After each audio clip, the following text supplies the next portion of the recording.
ਹੁਣ शुरू करते हाँ अज का टॉपिक बुल्ले शाह।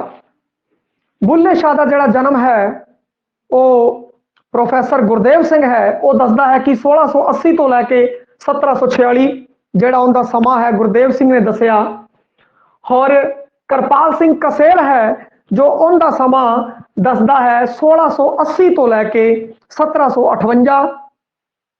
दोबारा बोल देना क्योंकि इत्थे लाइट पै रही है। करपाल सिंह कसेल ने दसिया है 1680 तो 1758 ते गुरदेव सिंह ने दसिया है 1680 तो 1746। तो दोनों ही जी डेट ऑफ बर्थ है और उनका समा है आपां नूं ध्यान दे विच रखना है। सूफी काव का यह सिखर है, शिरोमणि कवि जे आपां कह लीए सूफी काव का, तो वह हैगा है बुल्ला। इनका जिहड़ा पिंड है वो पांडोके है। पिंड पांडोके, तहसील जिहड़ी है कसूर है, तो जिला है लाहौर। लाहौर दे विच लाहौर जिले दे पिंड पांडोके दे विच बुल्ले शाह का जन्म होया। उन्होंने पिता का नाम सीगा सखी मुहम्मद दरवेश। और जिहड़ी मुढ़ली सिक्ख्या सी वो उन्होंने अपने पिता सखी मुहम्मद दरवेश तो ही लिती। बचपन का नाम है जिहड़ा वो अब्दुल्ला है बुल्ले शाह का। और ये जड़ियां गंढा ने 40 गंढा बुल्ले शाह दियां, उनदे विचों जिहड़ी 40वीं गंढ है उस दे विच बुल्ले शाह आखदा है हुण ईन अला आख के तुम करो दुहाई, पिया ही सब हो गया अब्दुल्ला नाही, पिया ही सब हो गया अब्दुल्ला नाही। ये जिहड़ा है इनदे विचों रतन सिंह जग्गी ने इस नूं दसिया है। सोर्स के आधार पर रतन सिंह जग्गी कहता है कि जिहड़ा बुल्ले शाह है उनका नाम है वो अब्दुल्ला सी, जिहड़ा कि 40वीं गंढ के अंदर इनका नाम है दर्ज है। ये रतन सिंह जग्गी ने दसिया है क्योंकि इस विच अब्दुल्ला नाम आंदा है।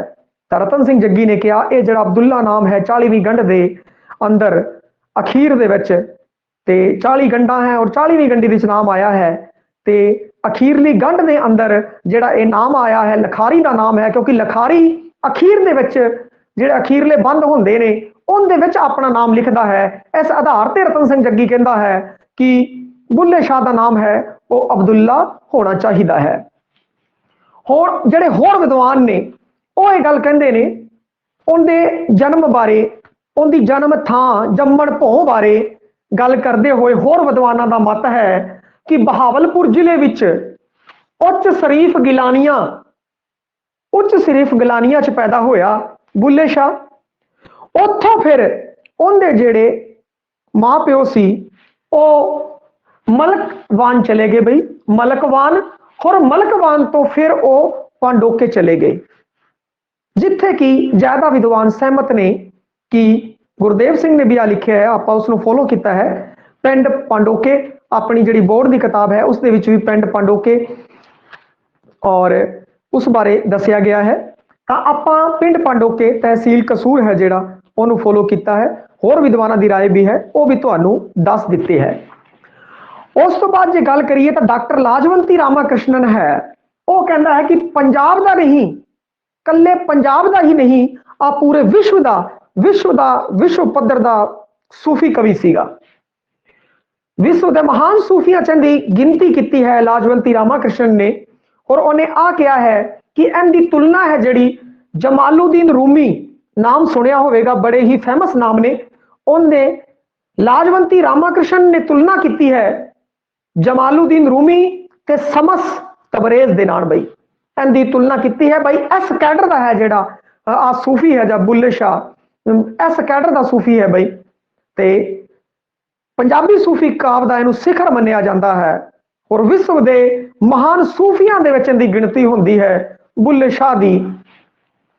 यह जो गल है हजे तक उभर के सामने आई है।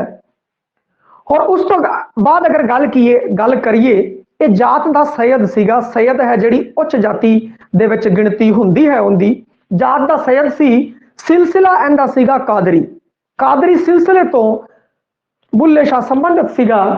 ਤੇ ਜਿਹੜੀ ਇਹਨੇ ਮੁੱਢਲੀ ਸਿੱਖਿਆ ਆਪਣੀ ਪਿਤਾ ਤੋਂ ਹਾਸਲ ਕੀਤੀ, ਉਸ ਤੋਂ ਬਾਅਦ ਜਿਹੜੀ ਸੰਸਾਰੀ ਸਿੱਖਿਆ ਹੈ ਉਹ ਗੁਲਾਮ ਮੁਰਤਜ਼ਾ ਤੋਂ ਹਾਸਲ ਕੀਤੀ ਹੈ। ਉਸ ਤੋਂ ਬਾਅਦ ਜਦੋਂ ਬੁੱਲਾ ਬਟਾਲੇ ਸ਼ਹਿਰ ਦੇ ਵਿੱਚ ਗਿਆ ਤਾਂ ਆਖਣ ਲੱਗਾ ਮੈਂ ਅੱਲਾ ਹਾਂ, ਮੈਂ ਅੱਲਾ ਹਾਂ। ਤੇ ਇਹ ਗੱਲ ਜਦੋਂ ਲੋਕਾਂ ਨੇ ਸੁਣੀ ਤਾਂ ਲੋਕ ਉਹਨੂੰ ਲੈ ਗਏ ਫਾਜ਼ਲਦੀਨ ਕੋਲ, ਜਿਹੜਾ ਫਾਜ਼ਲਦੀਨ ਸੂਫੀ ਸੀਗਾ ਬਟਾਲੇ ਦਾ, ਉਹਦੇ ਕੋਲ ਲੈ ਗਏ।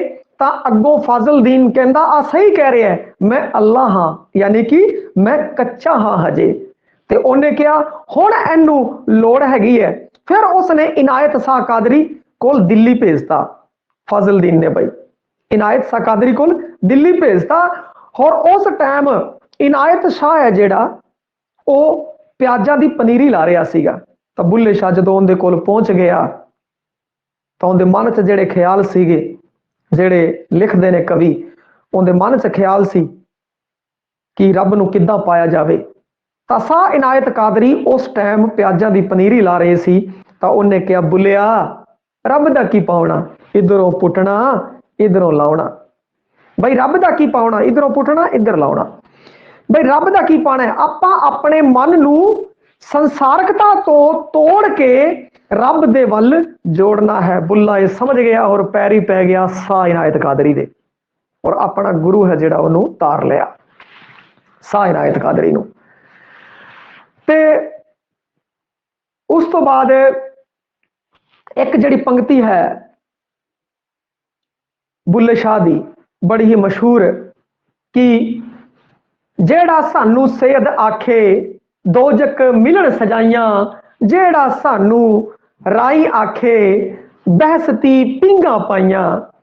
कहण दा भाव वो खुद सैयद सीगा उच्च जात दा, ते उहनूं लोक कहंदे भी सी तू कित्थे राई नूं अपना गुरु बनाया है।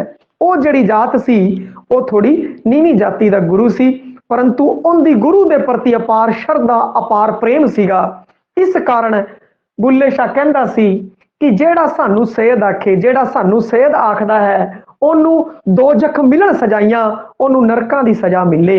जेड़ा सानू राई आखे, जेड़ा सानू राई आखदा हैगा है, जिहड़ी कि शाह इनायत कादरी दी जात सीगी, वो सानू आखदा है बहसती पिंगा पाइयां, वो स्वर्गां दे झूटे माणे। वो स्वर्गां दे झूटे मारन दे बराबर आनंद सानू मिल रहा है, दे रहा है।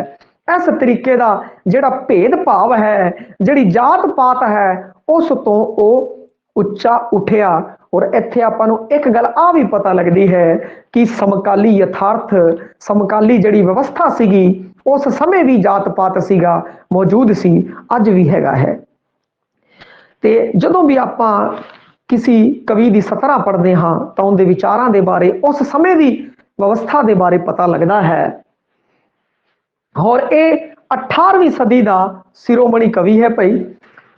भावें तुसी बुल्ले शाह दी गुरदेव सिंह दी समा वेख लो और भावें कसेल का समा वेख लो, तो इस विच जिहड़ा समा बनता है वो 18वीं सदी का बनता है।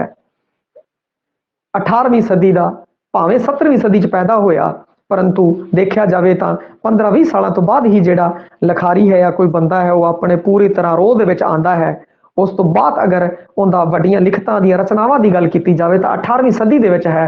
इस कारण इसनूं 18वीं सदी का शिरोमणि कवि और पंजाबी सूफी काव्य का सिखर, इस तो बाद जिहड़ी सूफी काव्य सीगा या सूफी विचारधारा सीगी वो टहंदी कला दे वल जांदी गई।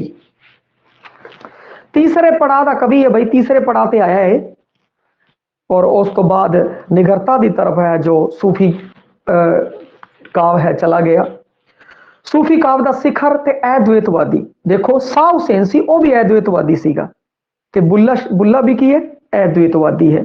द्वैतवाद दो, आत्मा परमात्मा। अद्वैतवादी आ देखो दो, द्वैतवाद दो, अद्वैतवादी एक, दो तो एक हो जाना, एक रब्बी रूप दे विच समा जाना, वहदतुल वजूद दी गल है जो वो बुल्ले ने की है भाई। हुण आपां उनदियां प्रसिद्ध काफियां हैं वो पढ़ते हाँ, ते जिहड़ियां काफियां शामिल कीतियां गईयां ने वो 9वीं 10वीं ਜਿਹੜੀ 10ਵੀਂ, ਕਿਉਂਕਿ 9ਵੀਂ ਦਾ ਜਿਹੜਾ ਕਿਤਾਬ ਹੈ ਉਹਦੇ ਤਾਂ ਸੱਭਿਆਚਾਰ ਬਾਰੇ ਹੈ, ਤਾਂ ਸੱਭਿਆਚਾਰ ਦੇ ਪੋਰਸ਼ਨ 'ਚ ਉਸ ਦਾ ਕਾਫੀ ਲਾਹਾ ਲਿੱਤਾ ਜਾਵੇਗਾ। ਹੁਣ ਗੱਲ ਕਰੀਏ ਤਾਂ 10ਵੀਂ ਔਰ 11ਵੀਂ ਦੀ ਕਿਤਾਬ ਹੈ, ਇਹਦੇ ਵਿੱਚ ਜਿਹੜੇ ਗੁਰਮਤਿ ਕਵੀ, ਸੂਫੀ ਕਵੀ, ਕਿੱਸਾ ਕਵੀ ਦਿੱਤੇ ਹੋਏ ਨੇ। ਪਰ 12ਵੀਂ ਦੀ ਕਿਤਾਬ ਦੇ ਵਿੱਚ ਆਧੁਨਿਕ ਕਵੀ ਹੈ ਜਿਹੜਾ ਉਹਨਾਂ ਦਾ ਵਰਣਨ ਦਿੱਤਾ ਗਿਆ ਹੈ। ਤਾਂ ਆਪਾਂ 10ਵੀਂ 11ਵੀਂ ਹੋਰ ਉਸ ਤੋਂ ਬਾਅਦ 20ਵੇਂ ਦੇ ਪੱਧਰ ਦੀ ਜਿਹੜੀ ਕਿਤਾਬ ਹੈ ਮੱਧਕਾਲੀਨ ਕਾਵ, ਉਹਦੇ ਵਿੱਚ ਵੀ ਬੁੱਲੇ ਸ਼ਾਹ ਦੀਆਂ ਕਾਫੀਆਂ ਦਿੱਤੀਆਂ ਗਈਆਂ, ਦੋਹੜੇ ਦਿੱਤੇ ਗਏ ਹੈ, ਉਹਨਾਂ ਦੀ ਚਰਚਾ ਵੀ ਆਪਾਂ ਕਰਾਂਗੇ। ਤਾਂ ਇਹ ਆਪਾਂ ਨੂੰ ਧਿਆਨ ਰੱਖਣਾ ਹੈਗਾ ਹੈ। ਹੋਰ ਜਿਹੜੀਆਂ ਵੀ ਪੋਪੂਲਰ ਕਾਫੀਆਂ ਹੈ ਬੁੱਲੇ ਸ਼ਾਹ ਦੀਆਂ, ਉਹ ਤੁਹਾਨੂੰ YouTube ਤੇ ਵੀ ਮਿਲ ਜਾਣਗੀਆਂ। ਤੁਸੀਂ ਕਿਸੇ ਵੀ ਸਿਲੇਬਸ ਦੇ ਅੰਦਰ ਅਗਰ ਦੇਖਿਆ ਜਾਵੇ ਤਾਂ ਉਹਨਾਂ ਨੇ ਪ੍ਰਸਿੱਧੀ ਦੇ ਹਿਸਾਬ ਦੇ ਨਾਲ ਹੀ ਉਸ ਨੂੰ ਸ਼ਾਮਲ ਕੀਤਾ ਗਿਆ ਹੈ। ਤੇ ਆਪਾਂ ਵੀ ਉਹਨਾਂ ਵਿੱਚੋਂ ਕੁਝ ਜਿਹੜੀਆਂ ਪ੍ਰਮੁੱਖ ਕਾਫੀਆਂ ਨੇ ਜਿਹੜੀਆਂ ਹਰ ਥਾਂ ਤੁਹਾਨੂੰ ਮਿਲ ਜਾਣਗੀਆਂ, ਉਹਦੇ ਬਾਰੇ ਥੋੜਾ ਆਪਾਂ ਨੂੰ ਧਿਆਨ ਰਹਿਣਾ ਚਾਹੀਦਾ ਹੈ। ਆ ਕਿੰਦੀ ਕਾਫੀ ਹੈ, ਪੁੱਛਿਆ ਜਾ ਸਕਦਾ ਹੈ। ਕੁੱਤੇ ਤੇਥੋਂ ਉੱਤੇ, ਬਈ ਕੁੱਤੇ ਕੀ ਹੈ, ਬਈ ਉਹ ਕਹਿੰਦਾ ਕੁੱਤੇ ਵੀ ਮੇਰੇ ਤੋਂ ਉੱਤੇ ਹੈਗੇ ਹੈ, ਉਹ ਸਾਈਂ ਦਾ ਦਰ ਨਹੀਂ ਛੱਡਦੇ, ਭਲਾ ਜਿੰਨੀਆਂ ਮਰਜ਼ੀ ਝਿੜਕਾਂ ਮਿਲ ਜਾਣ ਉਹ ਉੱਥੇ ਹੀ ਰਹਿੰਦੇ ਨੇ, ਸੌ ਤਾਣੇ ਸਹਿ ਕੇ ਵੀ ਉੱਥੇ ਰਹਿੰਦੇ ਹੈ। ਇਸ ਪ੍ਰਕਾਰ ਦੀ ਇਹਦੇ ਵਿੱਚ ਹੈਗੀ ਹੈ ਭਾਈ। ਇੱਕ ਬੁੱਲਾ ਕੀ ਜਾਣੇ ਮੈਂ ਕੌਣ, ਰੱਬੀ ਇੱਕ ਮਿਕਤਾ, ਇਹ द्वैतवाद ਦੀ ਗੱਲ ਇੱਥੇ ਕੀਤੀ ਹੈ ਵਿਕਾਰਾਂ ਤੋਂ ਉੱਠ ਕੇ। ਫਿਰ ਅਬ ਲਗਨ ਲੱਗੀ ਕਿਆ ਕਰੀਏ, ਹੁਣ ਪ੍ਰਮਾਤਮਾ ਨਾਲ ਆਪਣੇ ਗੁਰੂ ਨਾਲ ਮੁਰਸ਼ਦ ਨਾਲ ਲਗਨ ਲੱਗੀ, ਕੀ ਕਰੀਏ। ਇਸ਼ਕ ਦੀ ਨਵੀਂ ਨਵੀਂ ਬਹਾਰ, ਜਿਹੜੇ ਇਸ਼ਕ ਦੇ ਵਿੱਚ ਰੰਗ ਜਾਂਦੇ ਹੈ ਉਹ ਨਵੀਂ ਤੋਂ ਨਵੀਂ ਬਹਾਰ ਹੈ, ਇਸ਼ਕ ਦੀ ਮਾਣਦੇ ਨੇ। ਉਸ ਤੋਂ ਬਾਅਦ ਪਾਇਆ ਹੈ ਕਿਛ ਪਾਇਆ ਹੈ, ਇਹ ਕਾਫੀ ਬਈ ਅਗਲੀ ਕਾਫੀ, ਇਸ਼ਕ ਮਜਾਜੀ ਲਾਗੇ ਸੂਈ ਸਿਵੇ ਨਾ ਬਿਨ ਧਾਗੇ, ਸੂਈ ਹੈ ਬਿਨਾ ਧਾਗਾ ਤੋਂ ਨਹੀਂ ਸੀ ਸਕਦੇ। ਕਿਉਂਕਿ ਬੁੱਲੇ ਸ਼ਾਹ ਨੇ ਇਸ਼ਕ ਦੇ ਜੋ ਪੜਾਅ ਦੱਸੇ ਨੇ ਉਹ ਦੋ ਦੱਸੇ ਹੈ, ਇੱਕ ਇਸ਼ਕ ਮਜਾਜੀ ਤੇ ਦੂਜਾ ਇਸ਼ਕ ਹਕੀਕੀ। ਪਹਿਲਾਂ ਆਪਾਂ ਇਸ਼ਕ ਮਜਾਜੀ ਨੂੰ ਅਨੁਭਵ ਕਰਾਂਗੇ, ਜਿਹੜਾ ਦੁਨਿਆਵੀ ਇਸ਼ਕ ਹੈ ਉਸ ਨੂੰ ਅਨੁਭਵ ਕਰਾਂਗੇ। ਉਸ ਤੋਂ ਬਾਅਦ ਹੈ ਬੰਦਾ ਇਸ਼ਕ ਹਕੀਕੀ ਨੂੰ ਹੈ ਜਿਹੜਾ ਉਹ ਅਨੁਭਵ ਕਰੇਗਾ। ਇसी ਪ੍ਰਕਾਰ ਬੁੱਲਾ ਕਹਿੰਦਾ ਹੈ ਕਿ ਪਹਿਲਾ ਪੜਾਅ ਹੈ ਉਹ ਇਸ਼ਕ ਮਜਾਜੀ ਦਾ ਹੈ, ਇਹ ਦੁਨਿਆਵੀ ਇਸ਼ਕ ਹੈ ਬੰਦੇ ਨੂੰ ਹੁੰਦਾ ਹੈ। ਉਸ ਤੋਂ ਬਾਅਦ ਉਹਨੂੰ ਜਿਹੜਾ ਇਸ਼ਕ ਹੈ ਉਹ ਹਕੀਕੀ ਹੋ ਜਾਂਦਾ ਹੈ। ਕਹਿਣ ਦਾ ਭਾਵ ਉਸ ਪਰਮਾਤਮਾ ਨਾਲ ਉਹ ਇਸ਼ਕ ਦੇ ਵਿੱਚ, ਪਰਮਾਤਮਾ ਦੇ ਇਸ਼ਕ ਦੇ ਰੰਗ ਦੇ ਵਿੱਚ ਰੰਗ ਜਾਂਦਾ ਹੈ ਔਰ ਫਿਰ ਉਹ ਇਹ द्वैतवादी ਅਵਸਥਾ ਦੇ ਵਿੱਚ ਆ ਜਾਂਦਾ ਹੈ। ਰਾਂਝਾ ਰਾਂਝਾ ਕਰਦੀ ਮੈਂ ਆਪੇ ਰਾਂਝਣ ਹੋਈ, ਸੱਦੋ ਨੀ ਮਨੂੰ ਧਿੰਦੋ ਰਾਜਾ ਹੀਰ ਨਾ ਆਖੋ ਕੋਈ। ਕਹਿਣ ਦਾ ਭਾਵ ਇੱਕ ਮਿਕਤਾ, ਹੀਰ ਤੇ ਰਾਂਝੇ ਦੀ ਇੱਕ ਮਿਕਤਾ ਨਾਲ ਨੇ ਦੱਸਿਆ ਹੈ। ਪ੍ਰਤੀਕ ਹੀਰ ਤੇ ਰਾਂਝੇ ਦੇ ਵਰਤੇ ਨੇ। ਰਾਂਝਾ ਪਰਮਾਤਮਾ ਰੂਪੀ ਰਾਂਝਾ, ਆਤਮਾ ਰੂਪੀ ਹੀਰ ਦੇ ਮਿਲਣ ਦੇ ਬਾਰੇ ਆ ਗੱਲ ਕੀਤੀ ਗਈ ਹੈ। ਉੱਠ ਜਾਗ ਘੁਰਾੜੇ ਮਾਰ ਨਹੀਂ, ਉੱਠ ਜਾਗ ਜਾ ਬਈ, ਸੁੱਤਾ ਪਿਆ ਹਜੇ ਤੱਕ ਘਰਾੜੇ ਮਾਰ ਰਹੇ, ਸਮਾਂ ਹੈ ਜਿਹੜਾ ਅਮੋਲਕ ਹੈ ਉਹ ਬੀਤ ਰਿਹਾ ਹੈ। ਉਸ ਤੋਂ ਬਾਅਦ ਮੈਂ ਉਡੀਕਾਂ ਕਰ ਰਹੀ, ਉਡੀਕ ਦੇ ਵਿੱਚ ਇਸ ਤੋਂ ਸੰਬੰਧਿਤ ਕਾਫੀ, ਕੈਸੀ ਤੌਬਾ ਹੈ, ਲੋਕ ਕੀ ਕਰਦੇ ਹੈ ਕਿ ਜਿਹੜੇ ਮੁਸਲਮਾਨ ਸਭਿਅਤਾ ਹੈ ਉਹ ਤੋਬਾ ਕਰਦੀ ਹੈ, ਇੱਕ ਦਿਨ ਆਪਣੇ ਪਾਪਾਂ ਨੂੰ ਬਖਸ਼ਾਉਂਦੀ ਹੈ। ਤਾਂ ਫਿਰ ਬੁੱਲੇ ਸ਼ਾਹ ਨੇ ਇਸ ਬਾਰੇ ਬੜਾ ਹੀ ਕਟਾਕਸ਼ ਕੀਤਾ ਹੈਗਾ ਹੈ ਕਿ ਇਹ ਕਹਿ ਜੀ ਤੋਬਾ ਹੈ, ਆਪਾਂ ਤੋਬਾ ਕਰਦੇ ਹਾਂ ਫਿਰ ਬਾਅਦ 'ਚ ਫਿਰ ਪਾਪ ਕਰ ਲੈਂਦੇ ਹਾਂ। ਇਸ ਤਰੀਕੇ ਨਾਲ ਇਸ ਦੇ ਉੱਤੇ ਦੱਸਿਆ ਹੈ।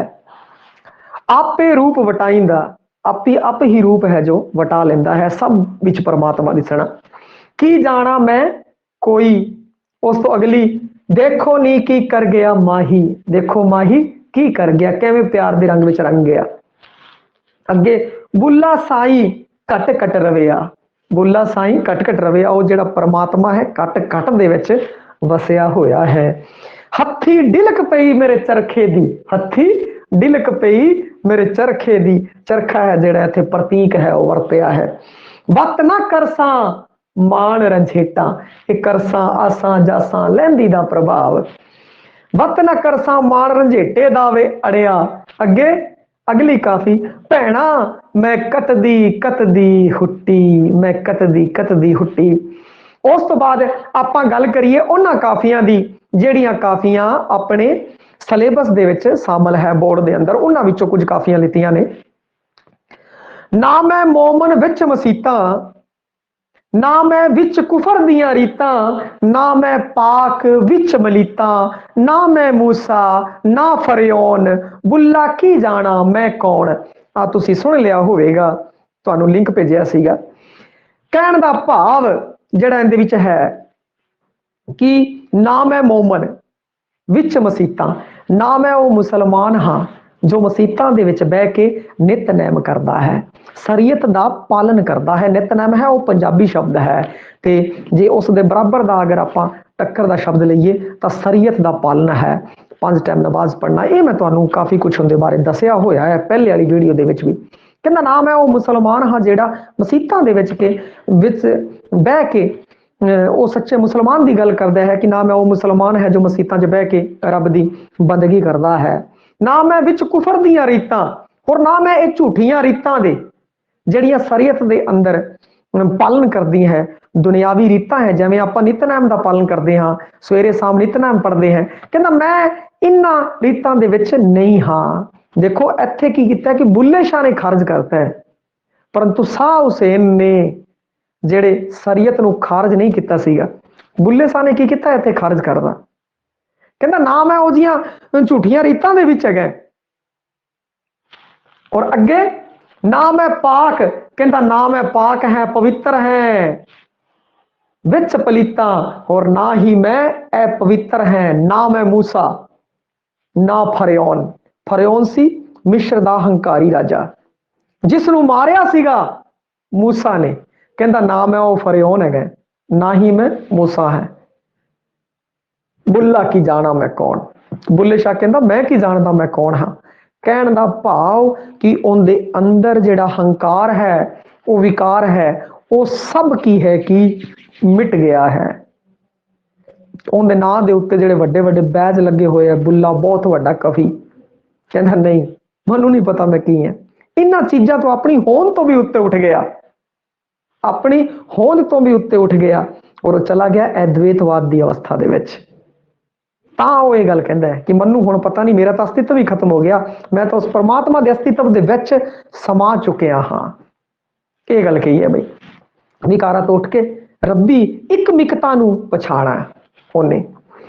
ਉਸ ਤੋਂ ਬਾਅਦ ਉਲਟੇ ਹੋਰ ਜ਼ਮਾਨੇ ਆਏ, ਅਸਾਂ ਭੇਦ ਸਜਣ ਦੇ ਪਾਏ, ਆਪਣਿਆਂ ਚ ਉਲਫਤ ਨਹੀਂ ਝੂਠੇ ਚਾਚੇ ਤਾਏ। ਆਪਣਿਆਂ ਚ ਉਲਫਤ ਨਹੀਂ ਕਿਹੇ ਚਾਚੇ ਤਾਏ।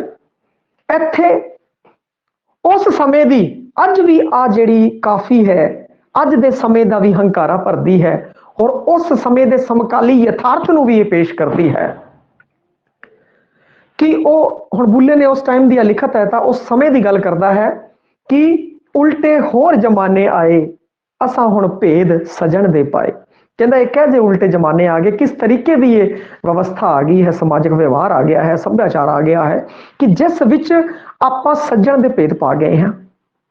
ਕਿਉਂਕਿ ਆਪਾਂ ਜਿਨ੍ਹਾਂ ਲੋਕਾਂ ਨਾਲ ਰਹਿੰਦੇ ਹਾਂ ਉਹਨਾਂ ਦਾ ਆਪਾਂ ਨੂੰ ਭੇਦ ਆ ਜਾਂਦਾ, ਆਪਾਂ ਨੂੰ ਪਤਾ ਲੱਗ ਜਾਂਦਾ ਬਈ ਇਹ ਕਿਸ ਹਿਸਾਬ ਦਾ ਬੰਦਾ ਹੈ। ਹੋਰ ਆਪਣਿਆਂ ਚ ਉਲਫਤ ਨਹੀਂ, ਆਪਾਂ ਨੂੰ ਤਾਂ ਆਪਣਿਆਂ ਤੇ ਹੀ ਵਿਸ਼ਵਾਸ ਨਹੀਂ ਹੈ, ਆਪਾਂ ਨੂੰ ਤਾਂ ਆਪਣਿਆਂ ਤੇ ਵਿਸ਼ਵਾਸ ਨਹੀਂ। ਕਿਹੇ ਚਾਚੇ ਤਾਏ, ਚਾਚੇ ਤਾਇਆਂ ਤੇ ਉਹਨਾਂ ਦੇ ਅਗਲੇ ਪਰਿਵਾਰ ਦੇ ਉੱਤੇ ਵਿਸ਼ਵਾਸ ਕਰਨਾ ਬਹੁਤ ਵੱਡੀ ਗੱਲ ਹੈ। ਤੇ ਇੱਥੇ ਬੁੱਲਾ ਕਹਿ ਰਿਹਾ ਹੈ ਕਿ ਇੱਥੇ ਆਪਾਂ ਇੱਕ ਦੂਜੇ ਦਾ ਜਿਹੜੇ ਬਹੁਤ ਹੀ ਨਿਕਟ ਹੈ ਲੋਕ, ਉਹਨਾਂ ਵਿੱਚ ਵੀ ਜਿਹੜਾ ਆਪਸੀ ਵਿਸ਼ਵਾਸ ਹੈ ਉਹ ਟੁੱਟ ਰਿਹਾ ਹੈ। ਉਸ ਸਮੇਂ ਦਾ ਸਮਾਜਿਕ ਯਥਾਰਥ ਔਰ ਅੱਜ ਦੇ ਸਮੇਂ ਦਾ ਵੀ ਸਮਾਜਿਕ ਯਥਾਰਥ ਹੈ। ਜਿਹੜੇ ਆਪਣੇ ਜਿਹੜੇ ਸਕੇ ਭੈਣ ਭਰਾ ਹੈਗੇ ਹੈ, ਜਿਹੜੇ ਬਲੱਡ ਰਿਲੇਸ਼ਨ ਦੇ ਵਿੱਚ, ਉਹਨਾਂ ਵਿੱਚ ਵੀ ਕੀ ਹੁੰਦਾ ਹੈ ਕਿ ਕਈ ਵਾਰ ਵਿਚਾਰ ਨਹੀਂ ਮਿਲਦੇ। ਤੇ ਅੱਜ ਦੇ ਸਮੇਂ ਵੀ ਹਕੀਕਤ ਹੈ, ਉਸ ਸਮੇਂ ਵੀ ਕੀ ਕਹਿੰਦੇ ਆ ਕਿ ਆਹ ਹਕੀਕਤ ਸੀਗੀ। ਸਮਕਾਲੀ ਯਥਾਰਥ ਦਾ ਇੱਥੇ ਬਿਆਨ ਕੀਤਾ। ਕਹਿੰਦਾ ਉਹਨਾਂ ਵਿੱਚ ਵੀ ਕੀ ਕਹਿੰਦੇ ਆ ਕਿ ਵਿਚਾਰਾਂ ਦੀ ਪੂਰੀ ਸਮਝ ਨਹੀਂ, ਉਲਫਤ ਦੇ ਵਿੱਚ ਹੈ, ਉਹ ਸਾਰੇ ਉਲਝੇ ਹੋਏ ਨੇ ਉਹ। ਔਰ ਚਾਚੇ ਤਾਇਆਂ ਦੇ ਨਾਲ ਸੰਬੰਧ ਹੈ ਜਿਹੜੇ, ਫਿਰ ਉਸ ਦੀ ਤਾਂ ਕੀ ਗੱਲ ਕੀਤੀ ਜਾਵੇ। ਉੱਥੇ ਤੱਕ ਸੰਬੰਧ ਕਾਇਮ ਰੱਖ ਪਾਉਣਾ ਤਾਂ ਬਹੁਤ ਮੁਸ਼ਕਲ ਹੈ, ਸਰੀਕਾ ਚਾਲੂ ਹੋ ਜਾਂਦਾ ਹੈ। ਇਹ ਪਹਿਲਾਂ ਵੀ ਸੀ, ਹੁਣ ਵੀ ਹੈ। ਇਸ ਕਾਫੀ 'ਚ ਇਸ ਪ੍ਰਕਾਰ ਦੱਸਿਆ ਹੈ ਸਮਾਜਿਕ ਯਥਾਰਥ ਦੇ ਬਾਰੇ, ਉਸ ਸਮੇਂ ਦੀ ਜਿਹੜੀ ਅਵਸਥਾ ਸੀ ਉਸ ਦੇ ਬਾਰੇ ਦੱਸਿਆ ਗਿਆ ਹੈ ਕਿ ਕਿਸ ਤਰੀਕੇ ਨਾਲ ਲੋਕ ਨੇ ਜਿਹੜੇ ਉਹ ਇੱਕ ਦੂਜੇ ਦਾ ਭੇਦ ਪਾ ਗਏ ਹਨ ਤੇ ਉਹਨਾਂ ਨੇ ਇੱਕ ਦੂਜੇ ਦੇ ਵਿਵਹਾਰ ਨੂੰ ਜਾਣ ਰਿਹਾ ਹੈ, ਔਰ ਵਿਸ਼ਵਾਸ ਹੈ ਜਿਹੜਾ ਉਸ ਦੀ ਕਮੀ ਹੋਈ ਹੈ। ਅੱਗੇ ਗੱਲ ਕਰੀਏ, आओ सईयो रल दिओ ਵਧਾਈਆਂ मैं बर पाया रांझा माही मैं बर पाया रांझा माही। ਇਹਦੇ ਵਿੱਚ ਕੀ ਸੀ ਕਿ ਬੁੱਲੇ ਸ਼ਾਹ ਜਦੋਂ ਆਪਣੇ ਮੁਰਸ਼ਦ ਨੂੰ ਮਿਲਦਾ ਹੈ, ਸਾਹ ਇਨਾਇਤ ਕਾਦਰੀ ਨੂੰ ਜਦੋਂ ਮਿਲਦਾ ਹੈ ਤਾਂ ਉਸ ਟਾਈਮ ਇਹ ਕਾਫੀ ਨੂੰ ਵਿਚਾਰੀ ਹੈ, ਆਓ ਸਈਓ ਰਲ ਦਿਓ ਵਧਾਈਆਂ। ਭਾਈ ਆਓ ਸਈਓ ਨਹੀਂ ਰਲ ਮਿਲ ਦਿਓ ਵਧਾਈਆਂ, ਬਈ ਮੈਨੂੰ ਵਧਾਈ ਦਿਓ ਤੁਸੀਂ, ਕਿਉਂਕਿ ਮੈਂ ਆਪਣਾ ਜਿਹੜਾ ਯਾਰ ਹੈ ਰਾਂਝਾ ਮਾਹੀ ਯਾਰ ਹੈ ਉਹ ਪਾ ਲਿਆ ਹੈ। ਮੁਰਸ਼ਦ ਨੂੰ ਪਾਣ ਤੋਂ ਬਾਅਦ ਜਿਹੜੀ ਆ ਲਿਖਤ ਹੈ ਕਾਫੀ ਹੈ ਉਹਨੇ ਇਸ ਦੇ ਵਿੱਚ ਲਿਖਿਆ ਹੈ। ਅਗਲੀ ਬਸ ਕਰ ਜੀ ਹੁਣ ਬਸ ਕਰ ਜੀ ਕੁਝ ਬਾਤ ਅਸਾਂ ਨਾਲ ਹੱਸ ਕਰ ਜੀ। ਇਹ ਕੀ ਸੀ ਕਿ ਬੁੱਲੇ ਦਾ ਗੁਰੂ ਹੈ ਜਿਹੜਾ ਉਹ ਬੁੱਲੇ ਤੋਂ ਰੁੱਸ ਗਿਆ ਸੀਗਾ, ਕਿਉਂਕਿ ਬੁੱਲਾ ਹੈ ਉਸਨੇ ਖਾਰਜ ਕਰਤਾ ਸੀ ਸ਼ਰੀਅਤ ਨੂੰ। ਸ਼ਰੀਅਤ ਤੋਂ ਕਿਉਂਕਿ ਇੱਕ ਅਵਸਥਾ ਹੁੰਦੀ ਹੈ ਸ਼ੁਰੂ ਦੇ ਵਿੱਚ, ਉਹ ਅਵਸਥਾਵਾਂ ਦੀ ਆਪਾਂ ਪਹਿਲਾਂ ਵੀ ਗੱਲ ਕੀਤੀ ਸੀ, ਇੱਥੇ ਵੀ ਗੱਲ ਕਰਾਂਗੇ। ਪਹਿਲਾਂ ਜਿਹੜਾ ਬੰਦਾ ਹੁੰਦਾ ਹੈ ਉਹ ਨਿਤਨੇਮ ਦਾ ਪਾਲਣ ਕਰਦਾ ਹੈ, ਸ਼ਰੀਅਤ ਦਾ ਪਾਲਣ ਕਰਦਾ ਹੈ। ਉਸ ਤੋਂ ਬਾਅਦ ਧੀਰੇ ਧੀਰੇ ਪੜਾਅ ਦਰ ਪੜਾਅ ਉਹ 24 ਘੰਟੇ ਪਰਮਾਤਮਾ 'ਚ ਸਮਾਇਆ ਰਹਿੰਦਾ ਹੈ। ਹੁਣ ਉਹ ਨਿਤਨੇਮ ਦਾ ਪਾਲਣ ਨਹੀਂ ਕਰਦਾ ਹੈ, ਤਾਂ ਇਸ ਕਾਰਨ ਬੁੱਲਾ ਸੀਗਾ ਜਿਹੜਾ ਉਸਨੇ ਕੁਰਾਨ ਔਰ ਸ਼ਰੀਅਤ ਸੀ ਜਿਹੜਾ ਉਹਨੂੰ ਖਾਰਜ ਕਰਤਾ। ਤੇ ਇਸ ਗੱਲ ਤੋਂ ਇਨਾਇਤ ਸ਼ਾਹ ਕਾਦਰੀ ਸੀ ਜਿਹੜਾ ਉਹ ਬੜਾ ਹੀ ਵਿਰੋਧ ਸੀ ਤੇ ਉਹਨੂੰ ਬੁੱਲੇ ਨੂੰ ਕੱਢਤਾ ਸੀਗਾ, ਜਦ ਦਫਾ ਹੋ ਜਾ ਇੱਥੋਂ, ਸਾਡਾ ਤੋਂ ਸ਼ਰੀਅਤ ਨੂੰ ਨਹੀਂ ਮੰਨਦਾ। ਤੇ ਇਸ ਹਿਸਾਬ ਨਾਲ ਕੀ ਸੀ ਕਿ ਬੁੱਲਾ ਚਲਾ ਗਿਆ ਪਰ ਬੁੱਲੇ ਦਾ ਜੀ ਨਹੀਂ ਲੱਗਿਆ। ਫਿਰ ਬੁੱਲੇ ਨੇ ਉਸ ਸਮੇਂ ਕਈ ਕਾਫੀਆਂ ਲਿਖੀਆਂ ਹੈ ਔਰ ਇੱਕ ਦਿਨ ਉਹ ਘੁੰਗਰੂ ਪਾ ਕੇ ਔਰ ਬੁਰਕਾ ਪਾ ਕੇ ਨੱਚਦਾ ਹੈ ਔਰ ਆਪਣੇ ਯਾਰ ਨੂੰ ਮਨਾਉਂਦਾ ਹੈ ਸ਼ਾਹ ਇਨਾਇਤ ਕਾਦਰੀ ਨੂੰ।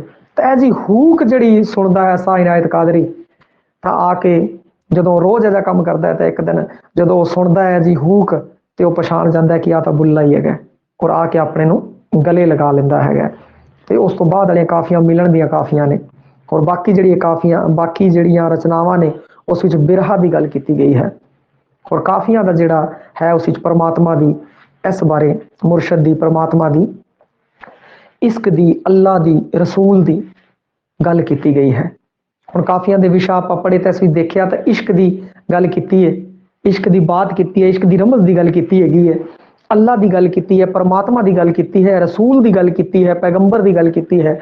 ਰਸੂਲ ਹੈ ਜਿਹੜਾ ਉਹਨੂੰ ਸਰਲ ਸ਼ਬਦਾਂ 'ਚ ਅਗਰ ਮੈਂ ਕਹਿ ਦਾਂ ਤਾਂ ਤੰਤਸਗੁਰ ਨੇ ਜਿਹੜਾ ਕਿ ਬਹੁਤ ਜ਼ਿਆਦਾ ਪੋਪੂਲਰਿਟੀ ਉਹਨੂੰ ਦਿੱਤੀ। ਵੈਸੇ ਕੀ ਕਹਿੰਦੇ ਆ ਕਿ ਜਿਹੜੇ ਈਸਾਈ ਧਰਮ ਸੀ ਉਹਦੇ ਸੀ messenger of God, messenger of God ਹੈ ਜਿਹੜਾ ਉਹ ਹੁੰਦਾ ਹੈ ਰਸੂਲ, ਪੈਗੰਬਰ, ਪਰਮਾਤਮਾ ਦਾ ਪੈਗਾਮ ਲਿਆਉਣ ਵਾਲਾ ਰਸੂਲ, ਮੈਸੇਂਜਰ ਆਫ ਗੋਡ ਨੂੰ ਕਹਿੰਦੇ ਆ। ਬਈ ਸਮਕਾਲੀ ਯਥਾਰਥ ਦੀ ਕਾਫੀਆਂ ਦੇ ਵਿੱਚ ਗੱਲ ਹੋਈ ਹੈ, ਮੁਰਸ਼ਦ ਦੀ ਗੱਲ ਹੋਈ ਹੈ, ਭਗਤੀ ਦੀ ਗੱਲ ਹੋਈ ਹੈ, ਇੱਥੇ ਤਾੜਨਾ ਵੀ ਲਗਾਈ ਹੈ। ਜਿਹੜੇ ਲੋਕ ਕੁੱਤੇ ਤੇਥੋਂ ਉੱਤੇ ਤਾੜਨਾ ਵੀ ਲਗਾਈ ਹੈ ਇਹਦੇ ਵਿੱਚ। ਔਰ ਉਸ ਤੋਂ ਬਾਅਦ ਰੱਬੀ ਇੱਕ ਵਿਕਤਾ ਦੀ ਵੀ ਗੱਲ ਕੀਤੀ ਹੈ, ਅਦਵੈਤਵਾਦ ਦੀ ਵੀ ਗੱਲ ਕੀਤੀ ਹੈ। ਕਾਫੀਆਂ ਦਾ ਜਿਹੜਾ ਵਿਸ਼ਾ ਹੈ ਉਹ ਕਾਫੀ ਵੱਡਾ ਵਿਸ਼ਾ ਹੈ ਔਰ ਬੁੱਲੇ ਸ਼ਾਹ ਦੀਆਂ ਕਾਫੀਆਂ ਨੇ ਜਿਹੜੀਆਂ ਉਹ ਜ਼ਿਆਦਾ ਪ੍ਰਸਿੱਧ ਨੇ। ਫਿਰ ਉਸ ਟਾਈਮ ਬੁੱਲਾ ਹੈ ਜਦੋਂ ਉਹਨੂੰ ਮਿਲਦਾ ਹੈ ਤਾਂ ਉਸ ਟਾਈਮ ਉਚਾਰਦਾ ਹੈ ਬਸ ਕਰ ਜੀ ਹੁਣ ਬਸ ਕਰ ਜੀ ਕੁਝ ਬਾਤ ਅਸਾਂ ਨਾਲ ਹੱਸ ਕਰ ਜੀ। ਹੁਣ ਉਹ ਕਹਿੰਦਾ ਬਸ ਕਰੋ ਕੁਝ ਗੱਲ ਸਾਡੇ ਨਾਲ ਹੱਸ ਕੇ ਕਰ ਲਓ। ਤੇ ਉਸ ਤੋਂ ਬਾਅਦ ਉਹ ਸਾਰੀ ਕਾਫੀ ਹੈ ਇਸ ਦੇ ਇਰਦ ਗਿਰਦ ਰਚੀ ਗਈ ਹੈ। ਕਾਫੀ ਜਿਹੜਾ ਰੂਪ ਹੈ ਮੈਂ ਤੁਹਾਨੂੰ ਪਹਿਲਾਂ ਵੀ ਦੱਸਿਆ ਸੀ, ਕਾਫੀ ਜਿਹੜਾ ਰੂਪ ਹੈ ਅੱਜ ਕੱਲ੍ਹ ਦੇ ਕਵਾਲੀ ਦੇ ਵਾਂਗੂ ਹੁੰਦਾ ਹੈ। ਉਸ ਵਿੱਚ ਇੱਕ ਸਤਰ ਹੁੰਦੀ ਹੈ ਜਿਹੜੀ ਉਸ ਸਤਰ ਦੇ ਆਸੇ ਪਾਸੇ ਵਿਚਾਰਾਂ ਨੂੰ ਗੁੰਦਿਆ ਜਾਂਦਾ ਹੈ ਔਰ ਜਿਹੜੇ ਚੇਲੇ ਚਪਟੇ ਹੁੰਦੇ ਆ ਉਹ ਸਿਰਫ ਕੀ ਕਹਿੰਦੇ ਹੈ ਕਿ ਇੱਕ ਰੂਪ ਹੈ, ਇੱਕ ਜਿਹੜੀ ਮੁੱਖ ਪੰਕਤੀ ਹੈ ਉਸ ਨੂੰ ਗਾਉਂਦੇ ਹੈ ਔਰ ਜਿਹੜਾ ਅੱਗੇ ਜਿਹੜਾ ਉਹਨਾਂ ਦਾ ਬਾਬਾ ਹੈਗਾ ਹੈ ਜਾਂ ਸੂਫੀ ਕਹਿ ਲਓ ਜਾਂ ਜਿਹੜਾ ਉਹਨਾਂ ਦਾ ਗੁਰੂ ਹੈ ਉਹ ਕੀ ਕਹਿੰਦਾ ਹੈ ਕਿ ਉਹਦੇ ਆਸੇ ਪਾਸੇ ਵਿਚਾਰਾਂ ਨੂੰ ਬੰਨ੍ਹਦਾ ਹੈ ਔਰ ਦੁਬਾਰਾ ਚੇਲੇ ਉਹ ਜਿਹੜੀ ਮੁੱਖ ਤੁਕ ਹੈ ਉਸ ਨੂੰ ਕਰਦੇ ਹੈਗੇ ਆ, ਅੱਗੇ ਬੋਲਣ ਵਾਲਾ, ਪਿੱਛੇ ਤੋਰਨ ਵਾਲਾ। ਜਦੋਂ ਆਪਾਂ ਕਾਫੀ ਪੜ੍ਹਾਂਗੇ ਕਿਉਂਕਿ ਆਪਣੇ ਸ਼ਾਇਦ ਸਿਲੇਬਸ 'ਚ ਨਹੀਂ ਹੈ ਤੇ ਇਸ ਕਾਰਨ ਇਹਦੇ ਬਾਰੇ ਚਰਚਾ ਨਹੀਂ ਕੀਤੀ ਗਈ, ਵਰਨਾ ਸਾਹਿਤ ਦੇ ਰੂਪ ਜਦੋਂ ਆਪਾਂ ਕਰਾਂਗੇ ਉਦੋਂ ਵੇਖਾਂਗੇ ਬਈ ਉਹ ਹੈ ਕਿ ਤਾਂ ਉਸ ਹਿਸਾਬ ਨਾਲ ਕਰਵਾ ਦਿੱਤੀ ਜਾਵੇਗੀ ਜੋ ਵੀ ਹੈ। ਇਹ ਜਿਹੜੀ ਗੱਲ ਹੈ ਆਪਣੇ ਸਾਹਮਣੇ ਉੱਭਰ ਕੇ ਆਈ ਹੈ, ਜਿਹੜਾ ਵਿਸ਼ਾ ਹੈ ਉਹ ਆਪਾਂ ਨੂੰ ਪਤਾ ਲੱਗ ਗਿਆ ਹੈ ਭਈਆ। ਹਾਂ, ਸ਼ਰੀਅਤ ਦੀ ਅਗਰ ਗੱਲ ਕੀਤੀ ਜਾਵੇ, ਜਿਵੇਂ ਆਪਣਾ ਜਿਹੜਾ ਨਿਤਨਾਮ ਹੈ ਸਵੇਰ ਸ਼ਾਮ ਬਾਣੀਆਂ ਪੜ੍ਹਨ ਦੀ, ਸ਼ਰੀਅਤ ਜਿਹੜਾ ਕਿ ਮੁਸਲਮਾਨੀ ਨਿਤਨਾਮ ਹੈ ਉਹਨੂੰ ਸ਼ਰੀਅਤ ਕਹਿੰਦੇ ਹੈ। ਸ਼ਰੀਅਤ ਦੇ ਅੰਦਰ ਕੀ ਹੁੰਦਾ ਹੈ कि कुरान ਦੀਆਂ ਜਿਹੜੀਆਂ ਹਦਾਇਤਾਂ ਹੈ ਉਹਨਾਂ ਦਾ ਪਾਲਣ ਕਰਨਾ, 5 ਟਾਈਮ ਨਮਾਜ਼ ਪੜ੍ਹਨਾ, ਰੋਜ਼ੇ ਰੱਖਣਾ ਔਰ ਹੱਜ ਕਰਨ ਜਾਣਾ, ਸੱਚੇ ਮੁਸਲਮਾਨ ਵਾਲੀ ਤਰ੍ਹਾਂ ਜਿਹੜਾ ਉਹਨਾਂ ਦਾ ਦਸਵੰਧ ਹੈ ਜਿਵੇਂ ਆਪਣੇ ਉਹ ਹਿੱਸਾ ਹੈ ਜਿਹੜਾ ਉਹ ਕੱਢਣਾ, ਸੱਚਾ ਮੁਸਲਮਾਨ ਬਣ ਕੇ ਰਹਿਣਾ, ਇਹ ਜਿਹੜੀ ਚੀਜ਼ ਹੈ ਉਹ ਸ਼ਰੀਅਤ ਦੇ ਅੰਦਰ ਆਉਂਦੀ ਹੈਗੀ ਹੈ। ਤਾਂ ਅਗਰ ਆਪਾਂ ਸਰਲ ਸ਼ਬਦਾਂ ਵਿੱਚ ਸਮਝੀਏ ਤਾਂ ਜਿਹੜਾ ਆਪਣਾ ਨਿਤਨੇਮ ਹੈ और अपना जी बई नितनेम जिवें अपने पंजाबी जिहड़ा सभ्याचार है उसके अंदर सवेरे शाम बाणी पढ़ो, उस तो बाद अमृत छको, रब का नाम जपो, किरत करो, वंड छको, दसवंध कड्डो, ये जिहड़ियां गल्लां है अगर उस शब्दों के विच कह लीए तो ये अपने वास्ते नितनेम होर जिहड़ी विचारधारा की गल की गई है वो हैगी है। ते शरीयत के अंदर है जिहड़ी वो कुरान नूं मन्निया गया है, पैगंबर साहब नूं अपना गुरु मन्निया गया है, पैगंबर साहब ਨੂੰ मैसेंजर मन्निया गया है भाई, मैसेंजर मन्निया गया है, मैसेंजर ऑफ गॉड। और पैगंबर का मतलब ही ये होता है कि पैगाम लियाण वाला, परमात्मा का जो पैगाम है वो लियाण वाला, ते परमात्मा की गल की गई है उस परमात्मा की जिहड़ी कि अपने सिख धर्म के अंदर परमात्मा की गल हुई है, जिहड़ा निरंकार है, निरभौ है, निर्वैर है, अकाल मूरत अजूनी सह भंग है, वही उस तरीके की परमात्मा का ही उन्होंने गल की है। ठीक है जी। हुण ये सीगियां ਆਪਾਂ ਇਹਦੀਆਂ ਕਾਫੀਆਂ ਦੇ ਬਾਰੇ ਪੜਿਆ।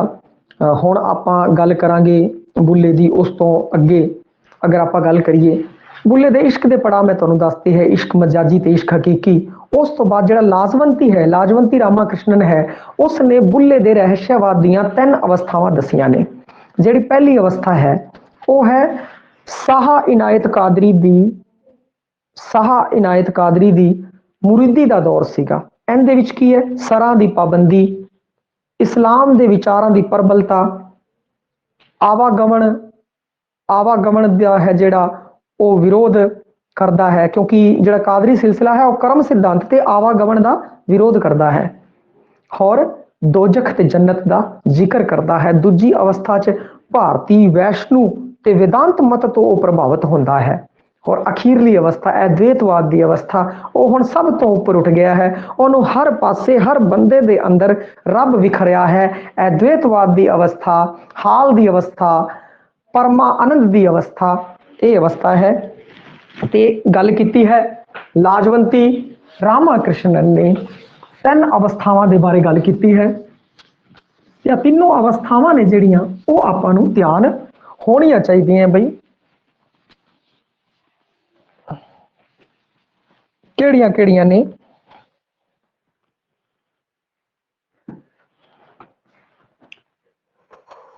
ਲਾਜਵੰਤੀ ਰਾਮਾ ਕ੍ਰਿਸ਼ਨਨ 3 ਅਵਸਥਾ 3 ਦੌਰ ਤੋਂ ਹੈ ਜਿਹੜਾ ਬੁੱਲਾ ਗੁਜ਼ਰਦਾ ਹੈ। ਉਹਦਾ ਜਿਹੜਾ ਪਹਿਲਾ ਸਮਾਂ ਹੁੰਦਾ ਹੈ, ਸ਼ੁਰੂਆਤੀ ਦੌਰ ਜਿਹੜਾ ਹੈ ਉਹਦੀ ਜਿਹੜੀ 3 ਅਵਸਥਾਵਾਂ ਦੇ ਵਿੱਚੋਂ ਜਿਹੜੀ पहली अवस्था है वह है शाह इनायत कादरी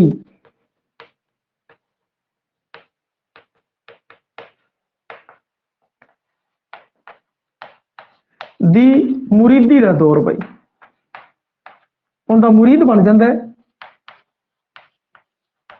इस दौर के अंदर वो की करता है कि सरां की पाबंदी, शरीयत का पालन करता है,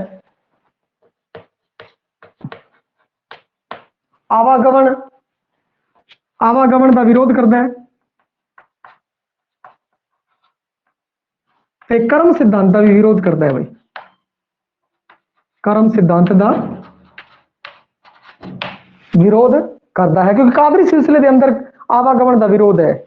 भाई सब कुछ इतना ही है। और कर्म सिद्धांत, कर्म करने की लोड़ नहीं, नाम लो, रब आप ही अब सारा कुछ भेजूगा, जो थोड़े कर्मां च सब कुछ मिल जूगा तुहानू, वो कुछ नहीं है। कर्म कुरम रब का नाम लो, सब कुछ सैट हो जाएगा। कर्म इथों है भी कर्मशील होना, ये गल है इत्थे जिहड़ी कीती गई है वो। और यह है पहली अवस्था जिथे आवागमन का, दोजख का, जन्नत का जिक्र है, दोजख ते जन्नत का भी जिक्र है। हुण उस तो बाद अगली जिहड़ी अवस्था है, आ पहली अवस्था शाह इनायत कादरी दी मुरीदी का दौर है। और इस समय जिहड़ा बुल्ला है वो शरीयत के नियमां का पालन कर रहा है, शरीयत के हिसाब नाल चल रहा है, उनका गुरु जो कह रहा है उसनूं वो मन रहा है। दूजी अवस्था च वो की हो गया कि वेदांत तो प्रभावित हो गया। भाई भारती वैष्णु मत है, मत कि वेदांत तो प्रभावित होया वो वेद भाई वेद वेदांत तो प्रभावित क्योंकि बड़ा विद्वान आदमी सीगा बुल्ला काफी अध्ययन किया उन्हें अपने धर्म के बारे भी और दूजे धर्म के बारे भी हुण वो जिहड़ा की है भारती विष्णु ते वेदांत है जिहड़ा उस तो प्रभावित होया है हुण जिहड़ी तीजी अवस्था है सिखरली अवस्था ते पहुंच गया वो सिखरली अवस्था ते पहुंच गया हुण सब कुछ ओनू सारे धर्मां तो जात पात तो हर किसी तो वो उच्चा उठ चुकिया है हर पासे ओनू रब ही रब नजर आ रहा है हर बंदे दे अंदर भावे वो हिंदू मुस्लिम सिख कोई भी है उस दे अंदर ओनू रब नजर आ रहा है ये अवस्था है अद्वैतवाद दी परमानंद दी रब्बी एकमिकता दी अवस्था हुण इत्थे की बन गया अद्वैतवादी बन गया भाई वहदतुल वजूद परमानंद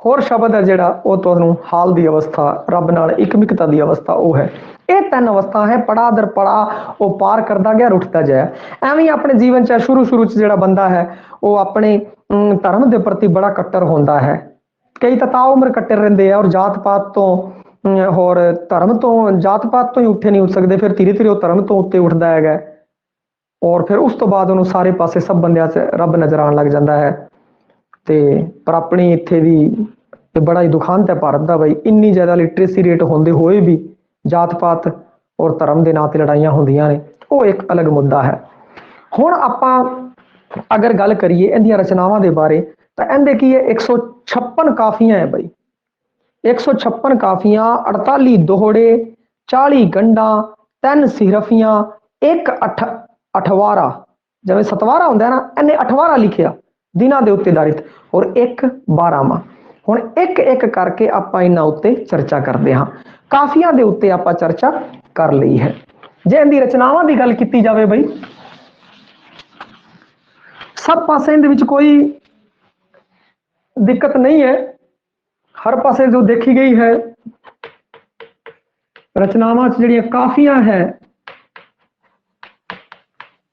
156 दोहड़े दोहड़े भैया दोहड़े दोहड़े और 48 भई अड़ आ रहा दोहड़े 48 दोहड़े 48 है भाई गंडा गंडा 40 है सिहरफियां 3 अठवारा 1 12वां 1 बई अठवारा 1 आ की कहते हैं कि इंदियां हैगियां और प्रश्न आया भी होया इस बारे आपां नूं जानकारी होनी चाहिए है हुण आपां काफियां दी गल तां कर चुके हाँ और काफियां दे विषय बारे भी गल कर चुके हैं हुण आपां गल करांगे दोहड़े दे बारे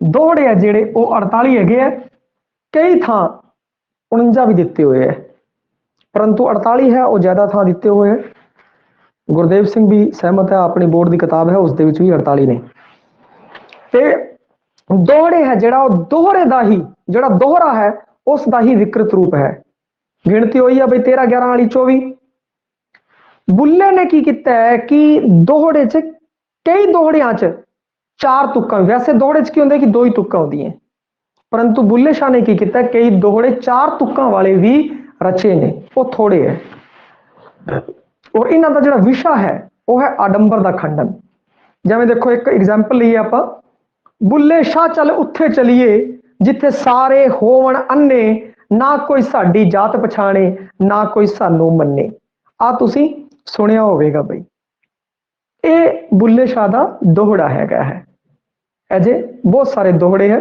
अगर तुसी ज्यादा दोहड़े पढ़ने चाहते हो तो पंजाबी कविता मैं तुहानू साइड दसी हुई है उस दे उत्ते गंडा बुल्ले शाह दे बारे जिहड़ी सारी उहदी लिखत है सारी दी सारी लिखत उत्थे तुहानू मिल जाएगी दोहड़े भी मिल जाएंगे गंढा भी मिल जानियां सीरफियां काफियां सब उहदियां मिल जाणगियां तां जे हुण गल करिए दोहड़े दी उनकी संख्या की है 48 और विशा आडंबरा का खंडन।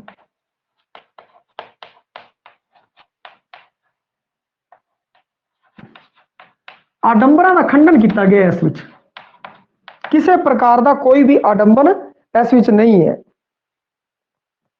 बुलिया चल सुनियारे दे जिथे गहने घड़िए लाख, जिथे गहने घड़िए लाख, सूरत आपो अपनी तू इको रूपा आख। भाई देखो सुनियारा की कहता है कि गहने करता है अलग अलग प्रकार दे और उस दे हिसाब नाल सजदे है। ये तो है शब्द का अर्थ। भाव अर्थ की है कि उस परमात्मा ने भी बहुत सारे बंदे रचे हुए ने,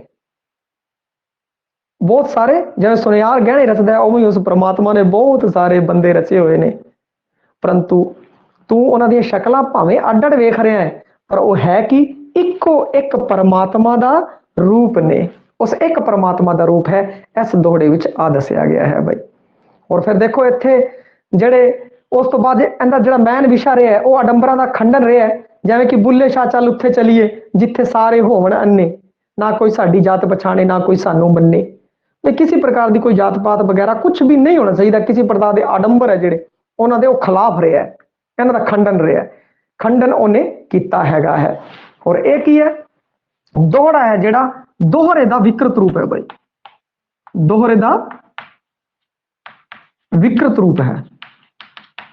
दोहरा दोहरा मात्रा हुई है भाई 13 + 11 = 24 इसी के अंदर है। पर एने भैया चौतुकिए चौतुकिए दोहड़े भी रचे है भाई,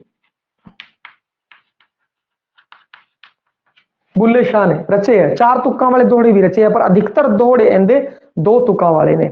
और सारे सारे दोहड़ा में अगर तुम देखोगे जो मुख विषा रहा है ना वो आडंबरा का खंडन ही रहा है। बहुत ही बढ़िया इन्हों का सबजैक्ट है बई। हुण उस तो बाद जे गल करिए आप गंढां दी बई,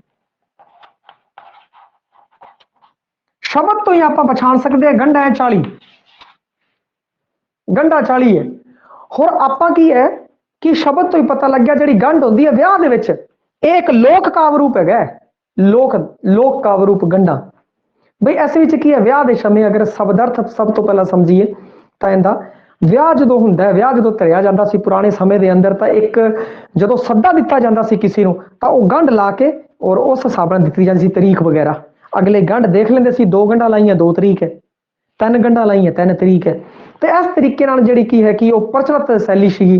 जो आप भाषा का पढ़ांगे विकास तो उस टाइम भी आ चीज़ा पढ़ांगे तो वह गंढ लाने का रिवाज से गंढ जी ला के अगले दे दिया करते सी या उन्होंने जाके मोली बन लिया करते थे और एवें कस दिया करते सी। अगले देखते सी बई हाँ उन्होंने याद रहता सी बई आप विआह जाना है। तो इस तरीके का जिहड़ा है वो गंढा है जिहड़ा काव्य रूप है जिंदे विच विआह लई सद्दा दिता जाता सीगा। ते इस दे विच की है कि 4-4 तुकां दे 4-4 तुकां दिया एक बंद, 4-4 तुकां दे बंद है। परंतु आ ध्यान रखण जोग है जिहड़ा पहला पहला और अखीरला जिहड़ा बंद है वो 8-8 तुकां दा है। और इहदा जिहड़ा विशा है रूहानी रमज ते बिरहा, मुर्शद परमात्मा दा जस गायन। और गंढां दे विच की हुंदा है कि एक प्रकार का अगर आप इहनूं इस तरीके नाल समझिए कि शुरू विच की हुंदा है कि लोग आंदे हैं विआह दा सद्दा दे जांदे हैं, गंढ आपां नूं दे जांदे हैं या बन जांदे हैं। उस तो बाद की हुंदा है कि फिर आप विआह दे विच जाने हैं और कुड़ी और मुंडे का विआह हो जाता है। अखीर दे विच की हुंदा है कि मिलन हो जाता है। ये है इसी नूं मुख विशा बना के जिहड़ा लिखिया। पर इत्थे की है कि रूहानी रमज ते बिरहा है, क्योंकि पहला बंदा बिरहा ढांदा है और अखीर दे विच की हुंदा है कि विआह हो जाता है और मिलाप हो जाता है। तो इत्थे गल कीती है मुर्शद दी, अपने मुर्शद दी, गुरु दी, गुरु के प्रति जिहड़ा हुंदा उन्हें गुरु का और परमात्मा का जस गायन किया है। और गुरु तो जिहड़ा उन्हें बिरहा, गुरु तो जिहड़ा बिरहा उन्होंने मिलिया, परमात्मा तो जिहड़ा विछोड़ा उन्होंने मिलिया, गुरु तो जिहड़ा विछोड़ा मिलिया बिरहा, उसका इहदे विच वर्णन किया गया है। और अखीर दे विच की होया कि मुर्शद दे नाल इहदा मिलन हो गया है, मुर्शद दे नाल मिलन का वर्णन ये गल कही है। जिवें जिहड़ी पहली गंढ है, पहली गंढ दे अंदर की लिखिया होया है, आ लिखिया है कहो सुरती गल काज दी मैं गंढ केतियां पाऊं, साहे ते जंज आवसी हुण 40 गंढां कताऊं। कहंदा मैं एक गल है जिहड़ी काज दी गल है कि मैं किनियां गंढां पावां, ते ओह कहंदा भाई मैं 40 गंढां पाईयां, 40 गंढां पाईयां, और जिस सावे दे उत्ते विआह होना है उसी दिन जंज आऊगी और उसी दिन ये मुकम्मल होवेगा, मिलन होवेगा।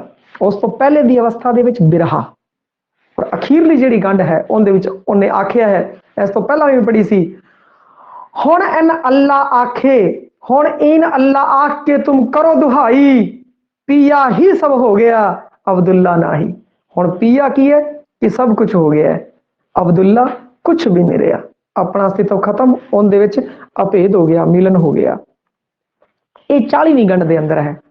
और पहली गंढ है जिहड़ी वो कहो सुरती गल काज की मैं गंढा केतियां पाऊं, साहे दे जंज आवसी हुण 40 गंढ कताऊं। फिर पहली गंढ दे विच दस्सिया पहली गंढ चाह हो रहा जी, दूजी गंढ चाह है, तीजी गंढ चे है, चौथी गंढ चाह है, एवें करके पंजवीं गंढ, 6वीं गंढ, एवें करदे करदे करदे करदे करदे की है कि 37वीं 38वीं 39वीं 40वीं गंढ है जिहड़ी उसदा दसिया गया है। इस तरीके नाल लोक काव्य रूप का सहारा लैके बुल्ले ने दसिया है बई गंढा 40 गंढा है बई, और 4-4 तुक्कां दा बंद है, 4-4 तुक्कां दा है बई, पहला ते अखीरला इहदे विच 8-8 तुक्के हैं बई। इनका भी जिहड़ा काव्य रूप दोहरा है और इनका भी काव्य रूप है जिहड़ा वो दोहरा है बई। ठीक है, गंढा दा विशा, विशा है रूहानी रमज ते बिरहा। पहला फिर गुरु मुर्शद और परमात्मा, मुर्शद ते परमात्मा का जस गायन।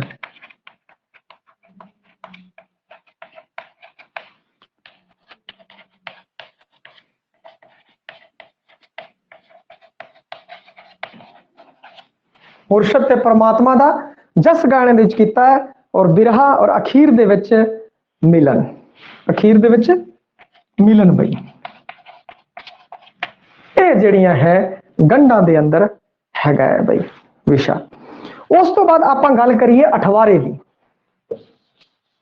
एक अठवारा लिखिया बई, इत्थे तक कोई दिक्कत होवे बई चैट कर दिया करो, मैं ताकि दस दवा। वैसे मैं 2 बार बोलता है, समस्या नहीं आऊगी,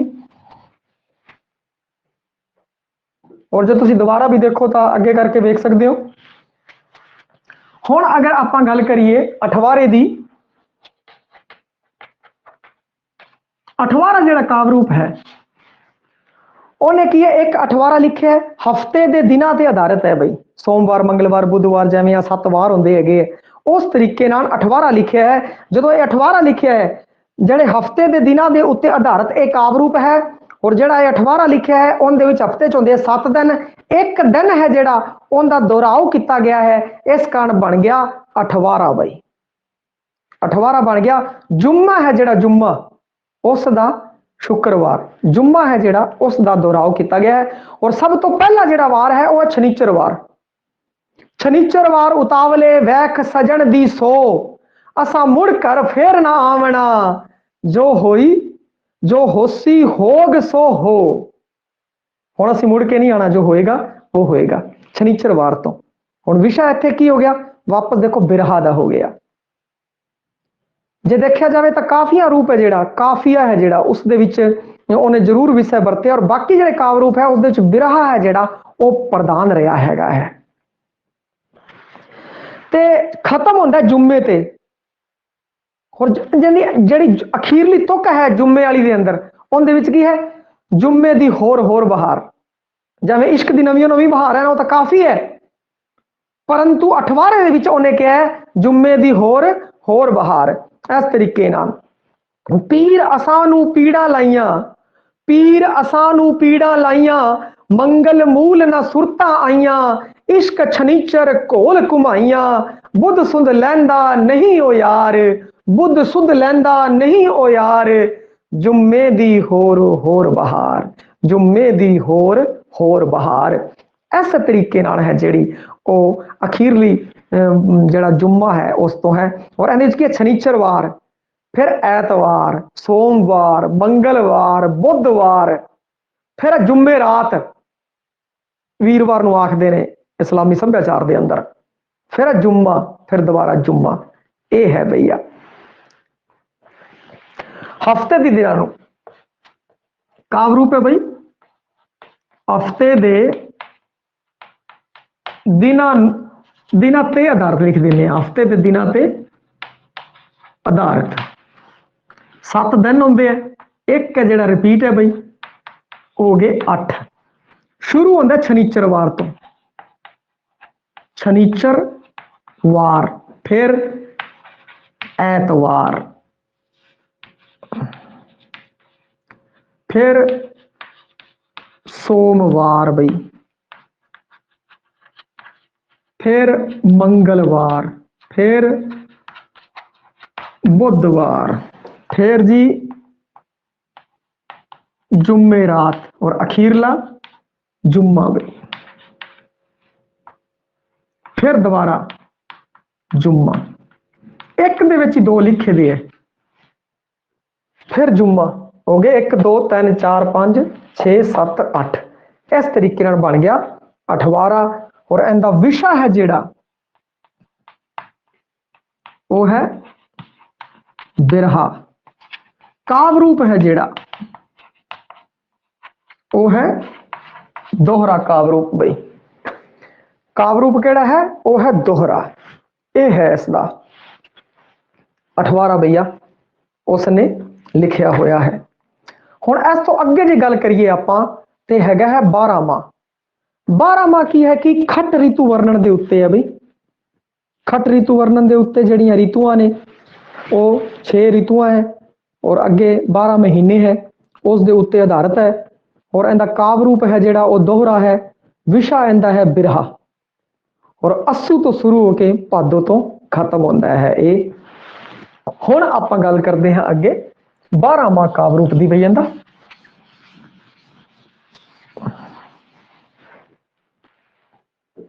12वां एक है बई, 12वां एक और शुरू किस तो होता है अस्सू तो। अस्सू तो शुरू और भादो ते खत्म। नाम तुहानू पता ही होने हैं बई महीनों के, महीनों के नाम पता होने हैं वैसे सबनू, वरना याद होने चाहिए बई अस्सू, कत्तक, मंगर, पो। अस्सू कत्तक मंगर पो हो गया, प्यो तो बाद मां आ गई बई, माघ, फगण चेत वसाख जेठ हाड़ सावण भादो खत्म हो जाऊगा बई। माघ, फगण, चेत, बसाख, जेठ, हाड़, सावण, भादो। ये तुहानू याद ही होणगे, ना भी याद होण तां भाई इस विच कर्म आई है। 12 माह के अंदर कर्म है वो एवें अस्सू कत्तक मंगर पो मां, प्यो हो गया, फिर मां हो गया, फिर फगण, फगण चेत बसाख जेठ हाड़ सावण। सावण की छुट्टियां विच की होंदे है कि जिहड़ी रीत चली आई है, सभ्याचार चलिया आया है, वो है कि सौण के महीने के अंदर जिहड़ियां नवीं विआहता जिहड़ियां जनानियां होंदियां ने वो अपने पेके चली जांदियां बई और उस तो बाद भादो दे विच वापस आ जांदियां बई। बरसात का सीजन है बई, सावण भादो वाला चौमासा। और उससे बिरहा वर्णन वगैरह उसके उत्ते ज्यादा सुंदरता नाल कई कवियां ने किया होया, शुरू तो यह चलता आ रहा है।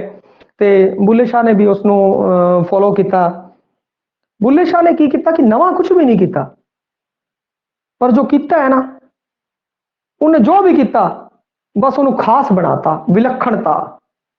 बहुत तकड़ा गीतकार सी, गला उनका बहुत तकड़ा सीगा, बहुत तकड़ा सिंगर। और जो भी उनका कलाम सी लिखदा सी वो बाकमाल। लिखण दे विच उनदी विलक्षणता सी, गाण दे विच उनदी विलक्षणता सी, गीतकारी दे विच उनदी विलक्षणता सी, जिस कारण वो बहुत ज्यादा पॉपुलर हो सकिया बई। सावन फिर भादो च की होंदा है, वापस जी जनानी घरे आ जाती है, मिलन हो जाता है। इसी तरीके आत्मा परमात्मा राही ये समझाया गया है और फिर भादो च मिलन दसिया गया है बई। ते अस्सू दे विच आ दस्सिया अस्सू लिखू संदेशवा, अस्सू लिखू संदेशवा वाचे मेरा पी। मैं संदेशा लिखा और मेरा जिहड़ा प्रीतम है वह वाचे। इस तो की कहते हैं कि आ शुरू होंदा है और फिर भादो भावे तब सखी जो पल पल होवे मिलाप, और जो कट देख खोल के कट कट दे विच आप। वो परमात्मा की है, कट कट दे अंदर बसिया होया है। ये जिहड़ी गल है वो भादो दे महीने दे अंदर है। भादो दे महीने दे अंदर भादो भावे रे सखी, भादो भावे रे सखी, भादो भावे रे सखी, समझ आ गया। भादो पांदे भी सखियां नूं, पल पल होवे मिलाप, फिर की हो जाता है मिलाप हो जाता है, मिलाप हो गया तो बस बई हो गया। शुरू तो बिरहा सी गल, इहदे विच की है कि विशा इहदा बिरहा है बई। विशा की है? बिरहा। ये चीज ध्यान रखनी है। अखीर दे विच भला ही मिलाप हो गया, पर विशा की है? इहदा बिरहा रहा हैगा। और कावरूप है जिहड़ा दोहरा बई, कावरूप है, दोहरा कावरूप वरत्या गया है। ये सीगा अपने 12 माह। और इहदे बारे होर पढ़ना होवे तां पंजाबी कविता जिहड़ी साइट है उस दे उत्ते तुसीं पढ़ सकते हो। हुण उस तो बाद अगर आपां गल करिए सीह रफियां दी, सीह सी हरफ दो शब्दां तो बने हैं बई। 30 अखर फारसी वर्णमाला के अंदर 29 अखर है। एक अखर है जिहड़ा रिपीट बन गया सी हरफ 30 अखर, और 3 सिरफियां लिखियां ने। और सारियां सिरफियां भी अलफ बे अखर तो शुरू होंदियां ने। अलफ बे तो पहला अखर अलफ फिर बे, और जिहड़ी खत्म होती है वो अलफ ये ते खत्म होती है। तो यह की कहते इंटरस्टिंग चीज़ है, और आपां नूं ये पता भी होना चाहिए कि सिरफी है जिहड़ी 3 सिरफियां कित्थों पहले किस अखर तो शुरू होती है, किस अखर ते खत्म होती है। विशा इहदा भी बिरहा है भैया।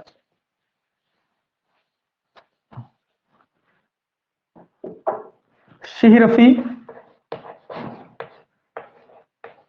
सी हरफियां लिख दिए आपां क्योंकि 3 ने। सी का अर्थ होंदा है 30 और हरफ का अर्थ होंदा है अखर। 30 अखरां वाली रचना। फारसी वर्णमाला 29 अखर है, एक अखर रिपीट है, 30 अखर हो गए बई टोटल। और इसका जिहड़ा विशा है वो है बिरहा। बिरहा इनका विषय है भाई। और जिहड़ी पहली सिहरफी है, जिहड़ी पहली सिहरफी है वो चालू होंदी है अलफ,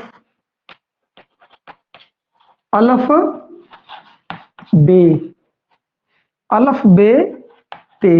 आ पहले 3 अखर है जी अलफ बे ते। अते जिहड़ी खत्म होंदी है वो होंदी है अलफ ये। अखीरला अखर ये है भाई, तक है। अखीरला अखर ये है, पहला अखर अलफ है भाई। अलफ बे ते, अलफ बे ते, और खत्म होती है अलफ ये तक। और हर बंद की जिहड़ी अखीरली तुक हैगी है वो है इस लागी को कौन बुझावे। इस लागी को इस भी चाहिए, इस लागी को कौन बुझावे। हर यानी कि बंद की जिहड़ी अखीरली तुक है, इस लागी को कौन बुझावे। भैया कौन बुझावे? बिरहा। बिरहा लग गया, इस लगी नूं कौन बुझावे। इसका की कहते हैं कि यह सिर्फ पहली सिरफी च लाइन है, बार बार रिपीट हो रही है। अगलियां सिरफियां चाहे जी कोई लाइन नहीं जिहड़ी कि बार बार रिपीट हो। हुण फिर दूजी जिहड़ी सिरफी है उस वो भी की है कि अलफ बे ते तो चालू होंदी है भाई, और खत्म किससे होंदी है? अलफ ये ते भाई, ये ते खत्म और अलफ बे ते तो शुरू। स्टार्ट दोनों सेम है, तीनों सिरफियां का जो स्टार्ट है वो सेम है, परंतु जी अखीरली सिरफी का जो अंत है ਉਸ ਵਿੱਚ ਅੱਖਰ ਕਰਮ ਅਲੱਗ ਹੈ ਬਈ। ਐਵੇਂ ਜਿਹੜੀ ਤੀਜੀ ਸੀ ਰਫੀ ਹੈ ਉਹਦੇ ਵਿੱਚ ਕੀ ਹੈ, ਸਟਾਰਟ ਕਿਸ ਤੋਂ ਹੁੰਦੀ ਹੈ, ਅਲਫ ਬੇ ਤੇ। ਹੁਣ ਤੁਸੀਂ ਦੇਖੋਗੇ ਕਿ ਇਹਨਾਂ ਤਿੰਨਾਂ ਦਾ ਜਿਹੜਾ ਸਟਾਰਟ ਹੈ ਉਹ ਸੇਮ ਹੈਗਾ, ਸਟਾਰਟ ਸੇਮ ਹੈਗਾ। ਤੇ ਆਪਾਂ ਜਦੋਂ ਅਲਫ ਬੇ ਤੇ ਆਪਾਂ ਨੂੰ ਯਾਦ ਹੋ ਗਿਆ, ਬੇਤੇ ਬੇਤੇ ਬੇਤੇ ਅਲਫ ਬੇਤੇ, ਠੀਕ ਹੈ। ਇਹਨਾਂ ਦਾ ਕੀ ਕਹਿੰਦੇ ਆ ਕਿ ਅਲਫ ਇਹ ਔਰ ਇਸ ਵਿੱਚ ਅਲਫ ਇਹ, ਪਰੰਤੂ ਇਹਦਾ ਜਿਹੜਾ ਅੰਤ ਹੈਗਾ ਹੈ ਉਹ ਹੈ ਕੁਆਫ ਕਾਫ ਤੇ ਬਈ। ਕੁਆਫ ਤੇ ਕਾਫ ਆ ਸ਼ਬਦ ਹੈ ਆਏ ਹੋਏ, ਕੁਆਫ ਕਾਫ ਇਹ ਸ਼ਬਦ ਹੈ ਜਿਹੜੇ ਇੱਥੇ ਆਏ ਹੋਏ ਨੇ ਇਹਦੇ ਅੰਦਰ, ਕੁਆਫ ਕਾਫ ਤੇ ਬਈ ਸ਼ਬਦ। ਤੇ ਇਸ ਤਰੀਕੇ ਨਾਲ ਤਿੰਨ ਸਿਰਫੀਆਂ ਹੈ, ਬਿਰਹਾ ਦਾ ਇਹਦੇ ਅੰਦਰ ਵਰਣਨ ਹੈ। ਆਪਾਂ ਨੂੰ ਇਹ ਪਤਾ ਹੋਣਾ ਚਾਹੀਦਾ ਪਹਿਲੀ ਸਿਰਫੀ ਹੈ ਜਿਹੜੀ ਉਹ ਕਿਸ ਤੋਂ ਸ਼ੁਰੂ ਹੁੰਦੀ ਹੈ, ਕਿਸ ਤੇ ਖਤਮ ਹੁੰਦੀ ਹੈ, ਦੂਜੀ ਵੀ ਤੀਜੀ ਵੀ ਹੈ। ਅਲਫ ਬੇ ਤੇ ਤੋਂ ਸ਼ੁਰੂ ਹੁੰਦੀਆਂ ਸਾਰੀਆਂ ਕਾਫੀਆਂ, ਪਹਿਲੀਆਂ ਦੋ ਕਾਫੀਆਂ ਨੇ ਉਹ ਅਲਫ ਇਹ ਤੇ ਖਤਮ ਹੁੰਦੀ ਹੈ, ਪਰੰਤੂ ਅਖੀਰਲੀ ਕਾਫੀ ਹੈ ਕੁਆਫ ਕਾਫ ਤੇ ਖਤਮ ਹੁੰਦੀ ਹੈ। ਇਹ ਆਪਾਂ ਜਿਹੜਾ ਹੈ ਕਿ ਬੁੱਲੇ ਸ਼ਾਹ ਦੀ ਰਚਨਾਵਾਂ ਦੇ ਬਾਰੇ ਆਪਾਂ ਪੜ੍ਹਿਆ। ਕੱਲ ਆਪਾਂ ਬੁੱਲੇ ਸ਼ਾਹ ਦੇ ਬਾਰੇ ਕੁਝ ਹੋਰ ਪੜਾਂਗੇ, ਫਿਰ ਉਸ ਤੋਂ